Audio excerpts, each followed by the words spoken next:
Night of the ethics trial for Metro Council member Anthony Piagentini is turning into a late one, with some of the very first witnesses called after 9 o'clock tonight. Hello, everybody. Thanks for joining us. I'm Doug Proffitt. This is not a criminal trial, but instead on the line is his elected seat, a powerful position that represents one of the fastest growing areas of the East End. WHAS 11 Night Team's Alex Dieterer is live with our team of photojournalists where they've been covering the start of the trial. And Alex, where do we stand now? Are they still talking or are they wrapping it up? Doug, the trial just wrapped up for the evening just a few minutes ago, around 10:58 this evening, and it was really up in the air tonight if we were going to see Anthony Piagentini in the council chambers. But he was there all evening, seated right next to his attorney, J. Brooken Smith. And the only time that we heard from Piagentini tonight was when he was testing out a microphone.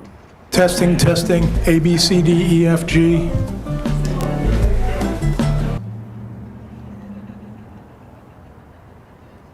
Other than the brief microphone check, we did not hear once from Piagentini. His attorney stating in his opening statements that counseled Piagentini to assert his Fifth Amendment right and stay quiet throughout the trial proceedings. Before we heard opening statements from attorneys on behalf of the charging committee and on behalf of Piagentini himself, Piagentini's attorney, J. Brooken Smith, made requests to dismiss 2 counts from the trial. Both motions Smith asked to be dismissed were denied last week and were denied once again by the council court tonight. Opening statements began at 8. Kent Wicker on behalf of the charging committee and Mike Swansburg on behalf of Piagentini. Both attorneys addressed the Metro Council members who are acting as council court throughout the trial.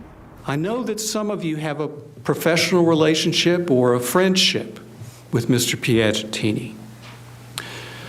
But even our friends mess up sometimes. You can say to them that I still love you, you're still my friend, but I sure wish you hadn't done what you did. You're judging the conduct here, ladies and gentlemen, not the man. With the pressures and the unprecedented limitations placed upon him has been a recurring daily nightmare for Anthony Piagentini and frankly his family. It's time he be allowed to wake up, to realize that it is tomorrow, and to move forward with the rest of his life, just like everybody else. In a surprise turn of events, at the end of Swansburg's opening statements, he made a motion for consideration. That means to move the council court into executive session to make a final decision regarding the charges filed against Piagentini. The first witness was Margaret Handmaker, former executive director of the Louisville Accelerator team. She was hired by former Mayor Greg Fisher in 2021 to oversee the expenditure of COVID relief funds and worked closely with Chair Marcus Winkler and Piagentini. Both Piagentini and Winkler were on the Workforce Development Work Group at the same time that Piagentini was accused of using his position to land $40 million of the ARP grant funds for the nonprofit called the Louisville Healthcare CEO Council. He later took a 6-figure job with them. Handmaker, who dealt with applications with requests for the federal funds, said on the stand tonight that she did not remember receiving a proposal from Piagentini for the CEOC. I believe it was October when we met again, and Councilman Winkler was not on the call. Councilman Piagentini told me that the decision had been made to give $40 million to the Healthcare CEO Council.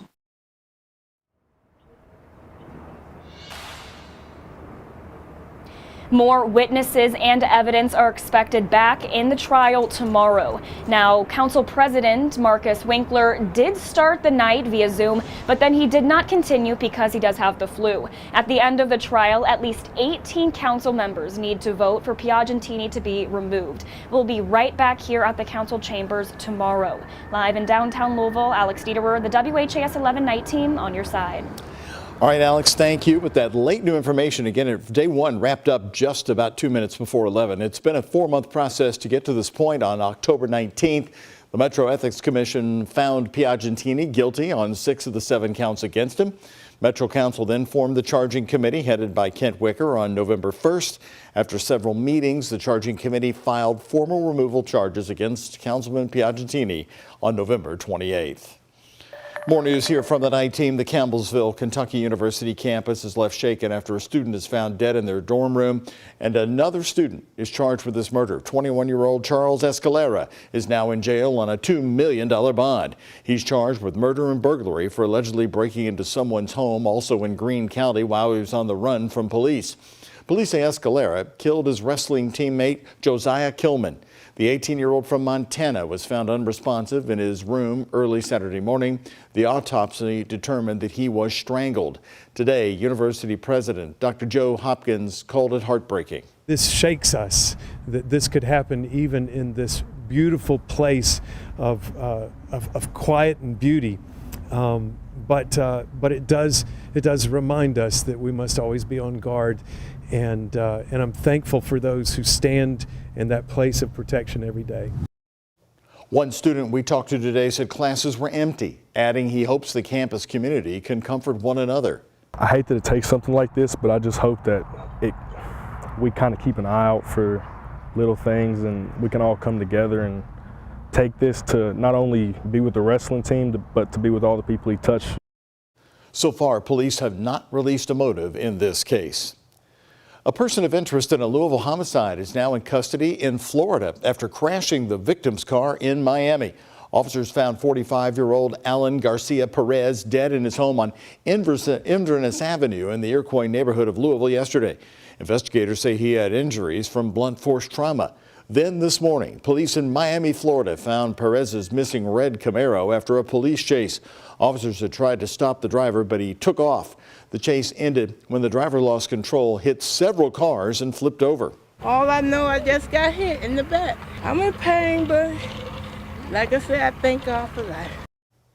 The driver did have to be flown by helicopter to the hospital. Our ABC affiliate, WPLG Miami, reports he will be extradited back to Kentucky once he's released from the hospital.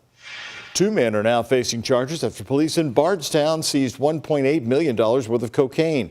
In a post on social media, the Bardstown Police Department says their officers, Kentucky State Police troopers, and Homeland Security officers executed search warrants in 3 towns last week. Bardstown police say a months-long investigation found drugs were being distributed in several communities like Bardstown, Elizabethtown, Louisville, and Campbellsville. In addition to the cocaine, officers seized 2 guns and $37,000. New right now on the night team, a Louisville state representative wants to combat gun violence by creating a 5-day waiting period to buy a gun. Representative Daniel Grossberg filed the legislation today, calling it a vital tool to reduce gun violence. The bill would create a mandatory 5-day waiting period between the sale of the gun and when the buyer would receive it. Today was the last day for new bills to be filed in the House. Tonight, time is running out for a cherished activity center for elderly residents in Old Louisville. The Arthur Kling Center was established by a local family 46 years ago to serve seniors and the homeless population with meals and activities. But they say the large financial support they once received is no longer there. WHAS11 night team's Taylor Woods says they may have to close before the end of the year. On the corner of Ormsby Avenue in Old Louisville. I mean, it's warm, friendly, sometimes kind of noisy. Is the Kling Center, serving between 30 to 40 low-income seniors a day. They're guaranteed a hot meal for lunch every day. Stanley Baker enjoys the social hour and has been attending the center for the last 10 to 11 years. You meet new people meet you. Some you find out that you went to school with. So it's almost like a meet and greet, but no, everybody's friendly. It's been located in Old Louisville since 1978, but due to financial hardship, they may have to close before the end of the year. This center serves as a lifeline many depend on, and if the doors close, it could be heartbreaking. It really hurts my feelings because I feel that nobody seems to care anymore for seniors. The center says its funding is drying up. They've counted on Metro United Way for support, but funding has been drastically cut over the last few years. We've only gotten $7,000 from them in the last 2 years when we used to get $40,000, $30,000. The Clean Center pays $1 to the city every year for rent, but it takes $9,000 to run the facility and to pay its 2 employees. Our biggest expense is sometimes when something breaks down, like the heater broke down, it was really expensive. The Clean Center's board has reached out to Councilman Philip Baker and is waiting to see what he and his team will do. The last thing the center wants to do is close the doors. We got a lot going on at the center, and it's going to hurt a lot of people. As they desperately wait for financial support. In Louisville, Taylor Woods, WHAS11 Night Team on your side. Tonight, we did talk to a spokesperson for Metro United Way. They told us the Metro United Way currently supports more nonprofit organizations in our community than ever before. And we also talked to the Louisville Metro Council member, Philip Baker. He says, quote, the Arthur Kling Center has been a great asset to the community for almost 50 years. My team has been working with the Kling Center staff to identify and solve their issues so that seniors in Old Louisville are served for the next 50 years. We'll keep you posted.